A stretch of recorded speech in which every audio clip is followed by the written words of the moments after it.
Assalamualaikum warahmatullahi wabarakatuh. Perkenalkan, nama saya Alia Jauza dari kelas 11 IPA 1. Di sini saya akan menjelaskan sedikit materi tentang HIV dan AIDS. HIV atau Human Immunodeficiency Virus adalah virus yang menyerang sistem kekebalan tubuh yang selanjutnya melemahkan kemampuan tubuh melawan infeksi dan penyakit. Obat atau metode penanganan HIV belum ditemukan. Dengan menjalani pengobatan tertentu, pengidap HIV bisa memperlambat perkembangan penyakit ini, sehingga pengidap HIV bisa menjalani hidup dengan normal. AIDS atau Acquired Immunodeficiency Syndrome adalah kondisi di mana HIV sudah pada tahap infeksi akhir.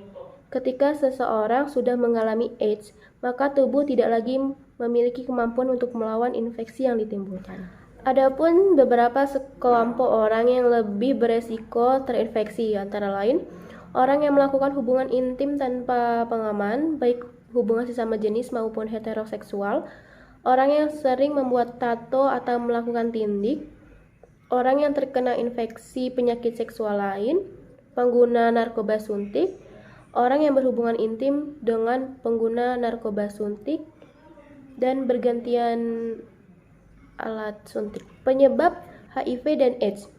Di negara Indonesia, penyebaran dan penularan HIV paling banyak disebabkan melalui hubungan intim yang tidak aman dan bergantian menggunakan jarum suntik yang tidak steril saat memakai narkoba.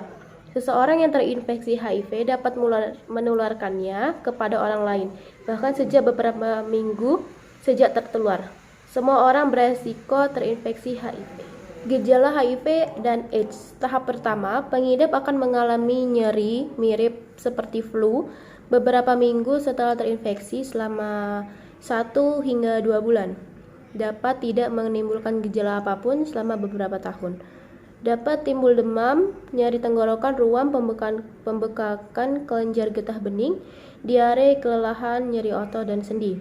Tahap kedua, umumnya tidak menimbulkan gejala lebih lanjut selama bertahun-tahun. Virus terus menyebar dan merusak sistem kekebalan tubuh. Penularan infeksi sudah bisa dilakukan pengidap kepada orang lain, berlangsung hingga 10 tahun atau lebih. Tahap ketiga, daya tahan pengidap rentan, sehingga mudah sakit dan akan berlanjut menjadi AIDS. Demam terus-menerus lebih dari 10 hari, merasa lelah setiap saat, sulit bernapas, diare yang berat dalam jangka waktu yang lama, terjadi infeksi jamur pada tenggorokan, mulut, dan vagina. Timbul bintik ungu pada kulit yang tidak akan hilang, hilangnya nafsu makan sehingga berat badan turun drastis. Diagnosis HIV dan AIDS. Tes HIV harus dilakukan untuk memastikan seseorang mengidap HIV atau tidak. Pemeriksaan yang dilakukan sebagai langkah diagnosis adalah dengan mengambil sampel darah atau urin pengidap untuk diteliti di laboratorium. Jenis pemeriksaan untuk mendeteksi HIV antara lain tes antibodi dan tes antigen. Jika screening menunjukkan pengidap terinfeksi HIV positif, pengidap perlu menjalani tes selanjutnya. Untuk memastikan hasil screening, membantu dokter mengetahui tahap infeksi yang diderita, serta menentukan metode pengobatan yang tepat. Tes ini dilakukan dengan mengambil sampel darah pengidap untuk selanjutnya diteliti di laboratorium. Tes tersebut antara lain hitung sel CD4, pemeriksaan viral load atau HIV RNA, tes resistensi atau kekebalan. Pengobatan HIV dan AIDS.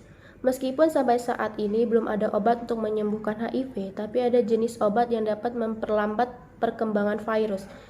Jenis obat ini disebut antiretroviral atau ARV. ARV bekerja dengan menghilangkan unsur yang dibutuhkan virus HIV untuk menggandakan diri dan mencegah virus HIV menghancurkan sel CD4.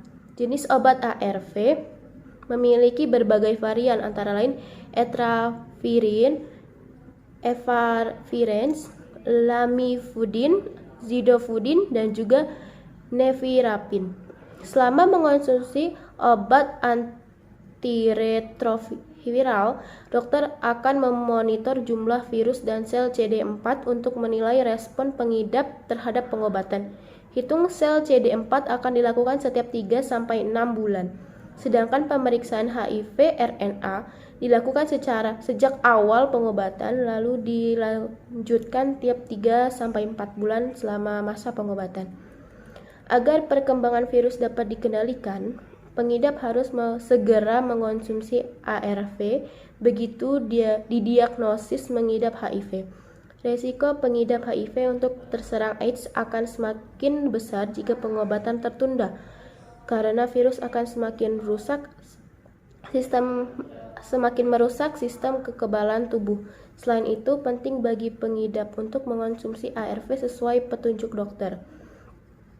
Konsumsi obat yang terlewat hanya akan membuat virus HIV berkembang lebih cepat dan memperburuk kondisi pengidap. Segera minum obat jika jadwal konsumsi obat mengidap dan tetap ikuti jadwal berikutnya. Namun jika dosis yang terlewat cukup banyak, segera bicarakan dengan dokter. Kondisi pengidap juga mengaruhi resep atau dosis yang sesuai. Dokter juga dapat menggantinya sesuai dengan kondisi pengidap. Selain itu, pengidap juga boleh untuk mengonsumsi lebih dari 1 obat ARV dalam sehari. Pencegahan HIV dan AIDS. Terdapat berbagai upaya yang bisa dilakukan untuk mencegah penularan HIV dan AIDS, antara lain gunakan pengaman yang baru setiap berhubungan intim, baik hubungan intim vaginal maupun anal. Hindari berhubungan intim dengan lebih dari 1 pasangan. Bersikap jujur kepada pasangan jika mengidap positif HIV, agar pasangan juga menjalani tes HIV. Diskusikan dengan dokter jika didiagnosis positif HIV saat hamil.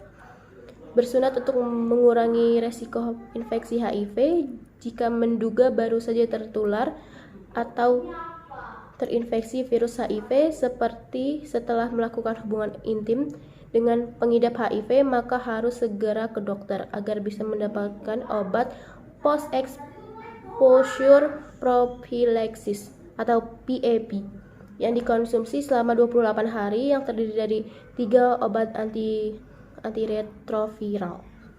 Sekian penjelasan HIV dan AIDS dari saya.